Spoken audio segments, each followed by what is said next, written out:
Iraq's second largest city, Mosul, is still trying to rebuild after being virtually torn apart during the rise of ISIL and the battle to retake it. It was in June 2014 when ISIL seized the city. Later that month, Abu Bakr al-Baghdadi declared the creation of a so-called caliphate from there. That happened in the city's al-Nouri mosque. ISIL's ideology fundamentally changed life in Mosul, with its members enforcing a strict and repressive code of conduct on people who live there. The Iraqi government announced an operation to liberate Mosul in 2015. It was an exhaustive battle lasting until mid-2017 when it turned into a street-by-street fight for Mosul's old city. By July 10th, victory was declared over ISIL. Baghdadi was from Iraq, and he declared a so-called caliphate in Mosul, and that is where Natasha Ghoneim joins us live. So, Natasha, as we said, Baghdadi is gone, but the aftermath of what he did is still very real for people living in Mosul. I think it's safe to say that the people not only here in Mosul, but in all of Iraq will be living with the psychological trauma caused by ISIL for a generation.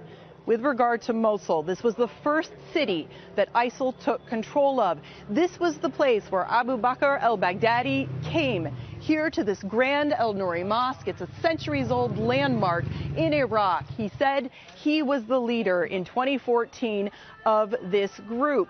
Ironically, 3 years later, ISIL bombed the mosque as it retreated and government forces retook control of the city.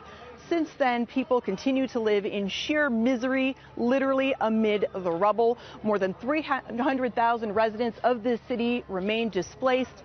And I think it's safe to say again that everyone carries the scars of the ISIL atrocities. We have been greatly harmed by this terrorist organization, damaged by those gangsters who have no distinction between the young and the old, the Muslims and non-Muslims. Everyone has been harmed in one way or another. Once we heard the news, we jumped for joy, simply because we have suffered for years. They have no mercy. Many families lost their loved ones because of those terrorists. The residents of Nineveh are all delighted by the death of this sinful person named Abu Bakr al-Baghdadi. He was the cause of destruction in Nineveh. We're all delighted to hear the news. This vicious man has smeared the religion. He, along with other ISIL operatives, have nothing to do with Islam. He has caused harm to millions of people, namely the residents of Mosul. No one was spared, the old, the young, men and women. We were very happy to hear the news of his killing. What benefit has he gained? Thousands were killed. I lost my wife, children, including a newborn baby because of him. May Allah Almighty punish him for all what he did.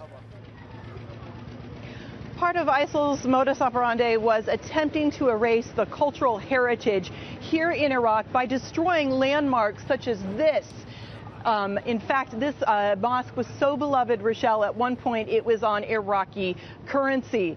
Now UNESCO is working with the United Arab Emirates to restore this centuries-old mosque to its former glory. Let's hope that does happen.